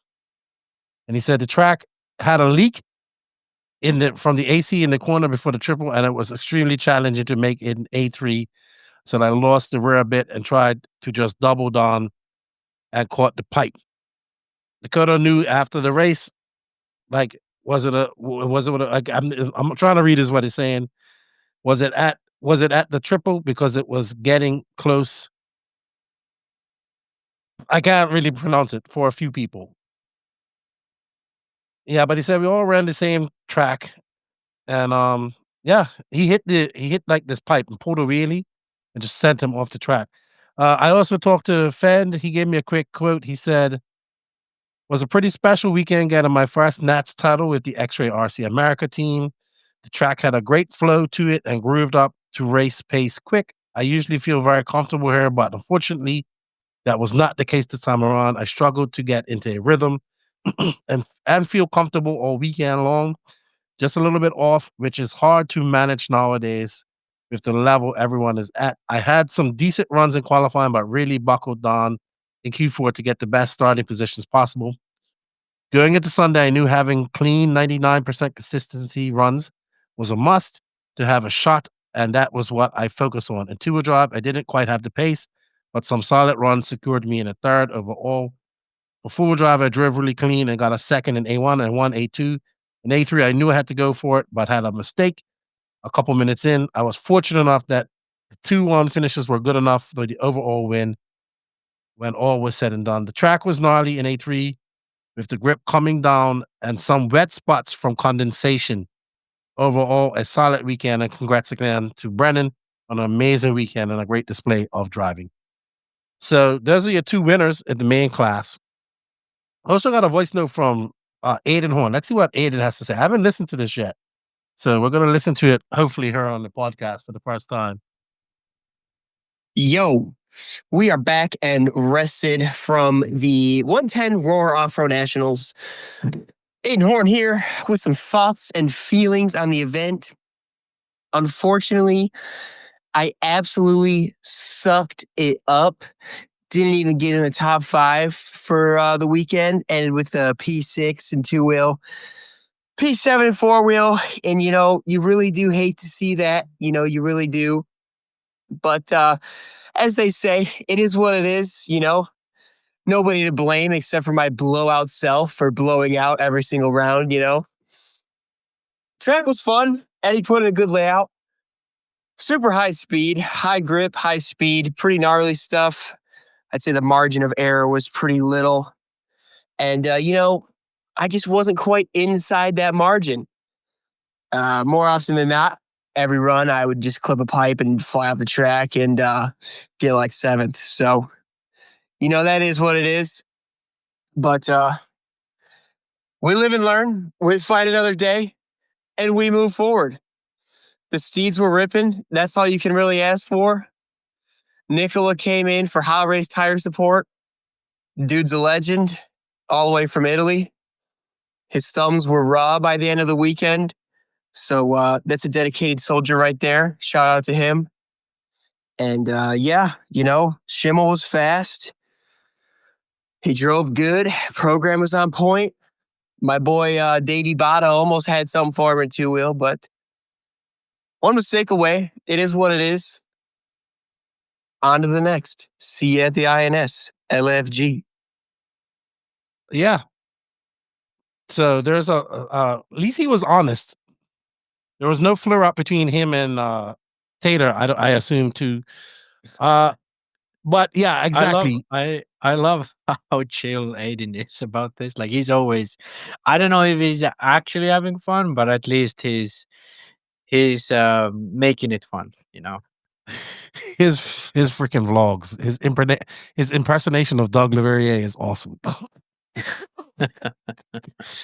But also he brings up a great point that there really isn't much 10 scale where you can make little mistakes. Like, No. Back in the day, I was just watching some world champion. Oh, no, it wasn't world champion. It was some American race, 10 scale race from 90s or something, like really old.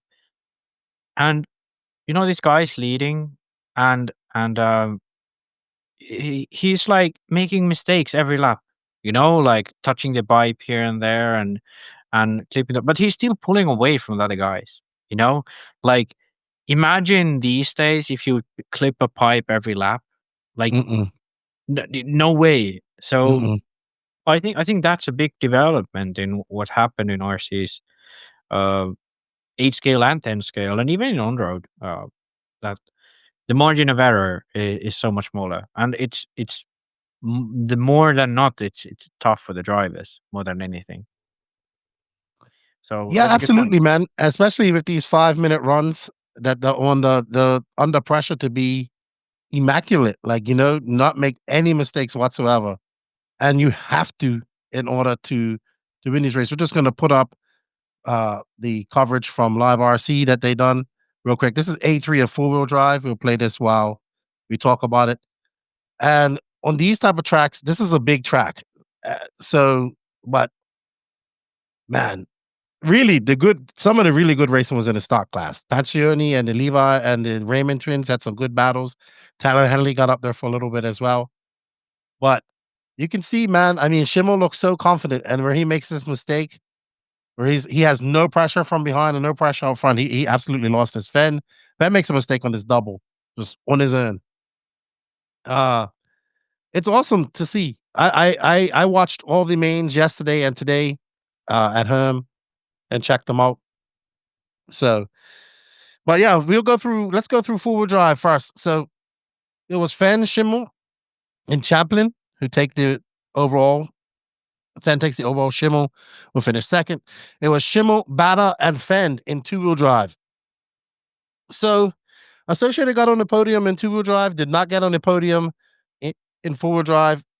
It was an XRAY Schumacher sandwich, and it was a XRAY Associated sandwich in two-wheel drive for these guys. So I'm telling you, dude, like XRAY's team in 10 scale is freaking impressive. Like it's like they have come in, and I don't think they're knocking on the door of Associated. They've kicked the door on, and they're like walking through.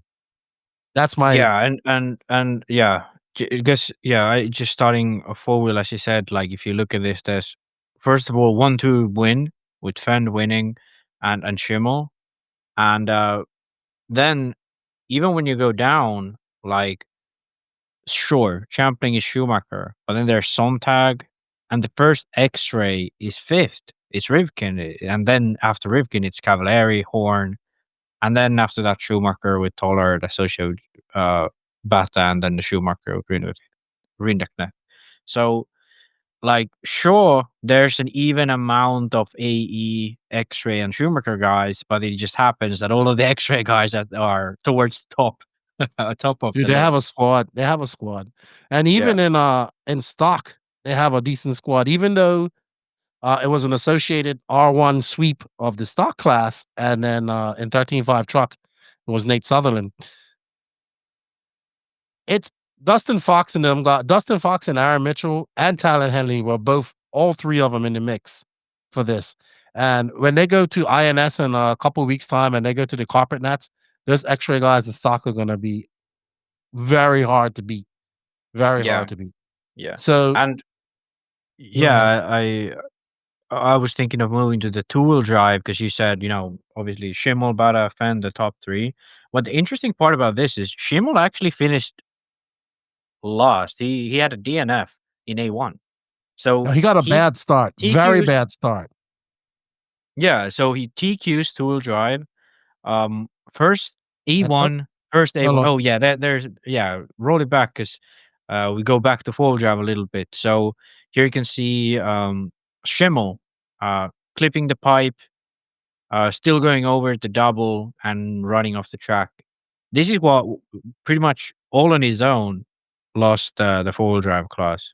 The win in the four-wheel drive class. He threw it away, though, sir. He knows it. He tries to get back up. It's Champlin in the middle and Rivkin out front, but you can't make mistakes like that when you're out front with no pressure, and he did, unfortunately. No, yeah. So, but I mean, back to two-wheel drive, as I said, 10th in A1 must be huge pressure for him. Like first big result coming in, double TQ, first win, and then a DNF in A1. Brings it home with wins in A2 and A3. Bada obviously benefiting from that A1, taking the win there, and then finishing second in A3. And Phend, he's kind of there, but just looking at the times, he's always a little bit behind, behind the rest. So still a third in two-wheel drive. Champlin, not a bad weekend for him if you think about it. Like a third in four-wheel drive, fourth in two-wheel drive. And a Rivkin,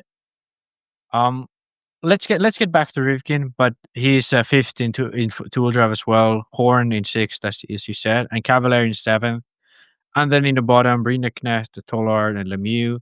So Lemieux and Sontag were the only ones who did not make both two-wheel drive and four-wheel drive AMAs, which is an interesting thing. Like if you think about it, like only two guys who made just one main.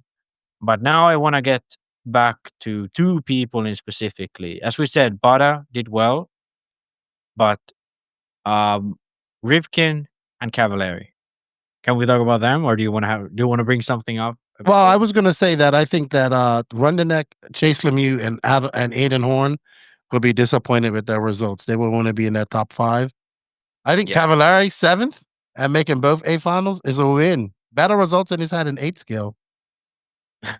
Yeah, and the thing about the Cavalieri, because let's start with him now, because you brought him up now. 6th and 7th, and Horne was 6th and 7th. You know, like Cavalieri is he's not a privateer, but he's not an associated factory guy. You know, when Rivkin finishes 5th in both classes, and Horne and Cavalieri are tied with 6th and 7th, like, sure, great for Cav, but how does that look like for Team AE? Like a guy who comes in there. He's running an associated car. He is. I know he is. But the thing is that, like, he's coming there as a privateer that doesn't practice, you know, basically. No OCRC to practice no more all the time. Yeah, and like, sure, he has one-up backing and gets paid. This is his work still. But we all know he doesn't practice, you know? And he comes in there, like, fights with the guy who is looking to try to win the world championship this year, and beats even the guy who's the designated associate number 2. So, I mean, this is like, if I was associated, I would be like, hey, like, why wouldn't we take him back? I'm gonna say something too. Spencer Rivkin is dedicated this year to 10 scale. He should be winning these 10 scale races. Yeah. And he did win A3. Yeah, but come on. It's like, if you look at this, like, there was no one, like, in two-wheel drive, there was 3 different winners. Oh, sorry, four-wheel drive, 3 different winners in two-wheel drive. Two-wheel drive was more controlled, but Rivkin started from 6th and finished one main in 3rd. Champlin came from 5th to finish 2nd in A2. So it's not like it was tough coming up. I mean, Sontag came from 5th to finish 2nd in A2 in four-wheel drive. And Horne came from 8th to finish 3rd in A2 in four-wheel drive. So it's not like, you know, winning one main is wow, what a performance. It's more like he had a good run, and Schimmel took himself out, and Phend took himself out, and, you know, then there's no more cars in front, basically. It's good performance, but it's not like, it doesn't say that he finished 5th in both classes and he wants to be a world champion at late this year. It's a very different track, fine, but if I was him, I would be depressed. I'm looking at four-wheel drive results. Rivkin in 5th again. Cavalieri 6th. Aydin Horne 7th. Davey Bada and Rindeneck would not be happy with 9th and 10th. They should be up in that top 5. But looks like Bada was never really in it. 9, and a 7. No, yeah. I mean, I don't know if AE is running, because when we was here with Will, we talked about Associated having a new four-wheel drive buggy. So at the World's WarmUp in Australia, they was running a new four-wheel drive buggy. I don't know what they're calling it, B75 or B74. I have no idea what they're calling it. B8. No, B84, I guess. I don't know if they was running it this weekend. I guess I could go check some pictures. I think I know which one is which. But two-wheel drive, I think Bada saves it. You know, finishing 2nd is still a good result. And he won the first main, you know. And Rivkin in 5th, like you could let that go. But then the forward drive is just the best associated is 5th. Like these guys should be dominating because, you know, TLR is gone, but they're not. Not with X-Ray there. You know where they are dominating though? They're dominating in the 17.5 class. Because I'm looking at that right now. Yeah, let's So it was move Levi down Raymond. to the Levi Raymond. He had a 9 in A1. He came back in 3rd. A2 and A3 were really good at this race. Dominic Passione, who's running the Associated car, but also with R1 stuff, and TZO tires. Nate Sutherland came in 3rd. Nate Sutherland should be winning this, in my opinion. Tyler Henley, TQ of 2-wheel drive, and he was able to turn TQ into a win in A2, but he had a 6 and a 7 at his home track. So this would be one that he kind of let slip, I would say. Yeah. Kyle Go, 5th. Dustin Fox, who's Move a Carpet guy, 6th. I don't know who Colin Miles is. Silent Sammy Moran in 8th. Aaron Mitchell, who's Move a Carpet guy as well. And then Chase Raymond, who won this last year. I believe. No. Levi won 4-wheel drive, and Chase was 2nd in 4-wheel drive. Okay. It was a good race. Then in 2-wheel drive, it was a good race between Passione and Levi Raymond. Kind of where we left off at INS when these two last met each other at a big race, in my opinion. And then in 4-wheel drive, let me bring that up. 4-wheel drive. Dominic Passione, I did lose, takes it A1, doesn't get it in A2, leaves it to A3. He takes it in. I have a comment, a quote from him. Chase Raymond in 2nd. Levi Raymond. Levi got a win as well. Chase got all seconds, 2, 2, and 2. Talon Henley from 6th with a 3rd, a 8th, and a 3rd.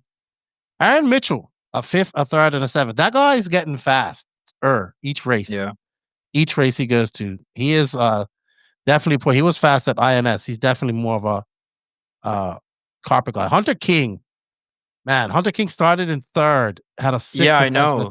Ooh, he got screwed so many times. And he's the TLR lone soldier, I've heard. You know, I'm going to give Hunter King some credit because I don't give him much. But he's out there kind of on his own doing this, and to make these 2 finals, I think he made both. Let me see. No, he made only 4-wheel drive. And he made 4-wheel drive? Okay. To make those finals, and yeah, I know it didn't go as he wanted to go in, but still decent for him. I saw my buddy Justin Sherman. He won short course. Nate Sutherland won 2-wheel drive. I'm sorry, 13.5 stadium truck. 21.5 was Nerlin Hunt. That's my class, by the way. And then 40 plus mod 2-wheel drive was Paul Ciccarello, followed by Brent Delkey, Alan Horne, Chris Vanner. And yeah, it was a good nationals. No kerfuffle. But I think that out of this nationals, and I saw this come out of INS, the XRAY team in 10 scale is going to be very freaking hard to beat in the USA. And right now, we have a very stiff competition, very good competition level in mod and stock in 10 scale racing in the USA. It's very good to see because for a little while it was going downhill, and it's really good. I really enjoy it. And I'm not going to the island race, but that's also like a warm up to the nationals, the carpet nationals in August. So it's going to be stacked. I will get to see these guys. Hopefully they'll come to the Omaha race. But it was a good weekend. Congratulations. I think Brandon Schimmel is about to open up a can of whoop ass on a lot of these guys. If he can just if he could just stay focused and do what he has to do and not make those mistakes like what he did just now. Because even when we was at INS, it was a lot of his own mistakes that caused him this. If he can eliminate those, then that kid, I eat my words. I eat my words already. Like he shouldn't have seen. He's doing good, and I give Schimmel a lot of credit because he's had to do it like scrap from the bottom to get her, and he's doing good. He's doing good, and I'm happy for him. He's doing well. But that X-Ray team, dude, they have a squad. So they have him, they have Phend, they have Lemieux, they have Tater, they have other guys stacked. Then they have carpet ringers that are going to come in, like Hot Pockets from up in Pacific Northwest. Dude, they got us like Associated like they're not got enough. They're not got this. They're gonna have to send everybody in. They're gonna have to call up Carrot and bring him over. Yeah, I think the saving grace for Associated in the next 2 years are the Raymond twins. If they ever move up to mod, or let's say when they move up to mod, They are impressive. They are very impressive, and there's 2 of them, so you get 2 birds in 1 stone. And you still have Rivkin and Horne. I don't think either one is gonna go anywhere. So yeah, and Bada. Bada is. I think without him, this would have been a stinker for AE. A stinker, a real one. He was the fastest guy at INS, even though he didn't win. He didn't get no results. He was the fastest guy. Tell you, a very, very impressive and very competitive mod and stock class in the USA. And with Mason Fuller's win, hopefully we're starting to see that happen as well. And the good thing is, lots of Europeans are coming over for Wicked Weekend in July too. I know I segued into something completely different, but it's gonna be good. And of course, let's not forget that we have the Worlds Outdoors in Australia in 10 scale this year. So that's going to be the big caveat for lots of racers. I am excited for the 10 scale Worlds. I am truly excited. I'm excited for INS in a couple of weeks, and I'm excited for the INS Raw Carpet Nationals. So I just wanted to say congratulations. I did have a voice note from Dominic Pacioni. Let's play that, and let's hear what he has to say. This past weekend was super exciting and a hard-fought battle with the twins and everyone else on the track. I'm super excited how it ended up turning out. It was a little luck involved, but that's sometimes what it takes to get the job done. I wish Two-Wheel could have gone my way 1 or twice that weekend, but, still going to take a second overall for that. But I'm super excited for how it went. Super happy that I got the 4-wheel win. And yeah, I mean, it's awesome it happened that way. And I can't wait to go to the next one. I like Dominic Pacioni. I think he's going to make it awesome. I look forward to the next racing where all these guys get together. Kudos to him for taking 4-wheel drive. Kudos to Levi on the stock. 13th, 17th, 17.5 2-wheel drive. Big shout out to Team XRAY, man. I got to give them their props. They're fucking kicking ass. And Associated better pay attention. They're in trouble. Schumacher's just kind of there. They don't have a big team. Yeah. They have some good names. But they've been in a battle with XRAY for quite some time. So they're just there. Kind of, we'll take our wins, we'll take our jabs, but let Associated and XRAY fight it out while we kind of fly under the radar. That's what I'm doing if I'm Schumacher right now. Yeah, that's my thoughts on 10 scale right now. I'm geeking out on 10 scale right now, Max. It's awesome. Yeah, it is. It is like, yeah. All right. It's like fun to follow. Okay. All right. Well, you know what? We do have a INS podcast as well. Go check it out. Had Damon Barkowitz on there, as well as the chairman, Will Venables.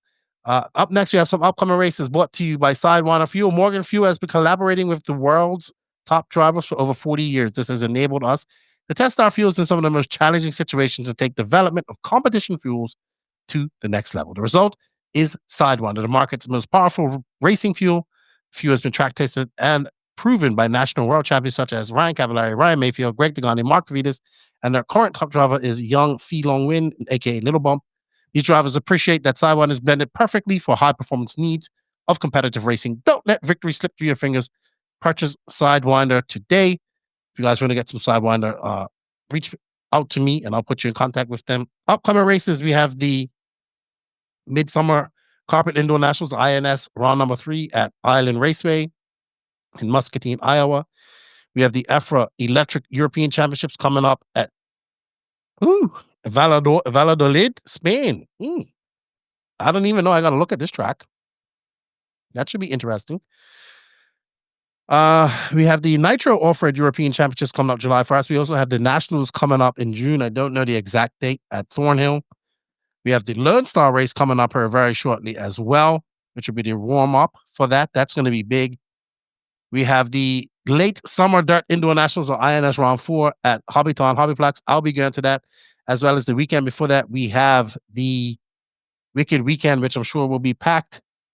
And then we have the Ebuggy World Championships coming up at the end of August as well. Georgia Peach State Classic. We have, as well as the Off-Road Worlds coming up. We're trying to get somebody to go there and represent us as the NNRC. Max doesn't want to go. JQ doesn't want to go. And Will's going to be racing. So it's very hard to get somebody. But we'll see how it all works out. I think that's it, Max. 2 hours of geeking out of RC news. 2 hours, a little bit on the 10 scale nationals, which I thought was awesome. And I look forward to the next race that these guys go to and having you back on here in a week or so, whatnot. Because you're a busy man now. You got to be back to work and school and activism and veganism and not getting haircuts and, all that type of stuff. Yeah. And the thing is that, like, it's looking like that I might actually graduate pretty soon. Oh, like within the year.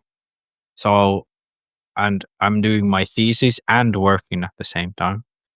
So, yeah, dude, I thought this summer it would be like easy, but so far it's not looked like it's gonna be easy. So never easy. I don't know. It's like I wish I could just go back to like, when I started school, but then, just focus on RC instead.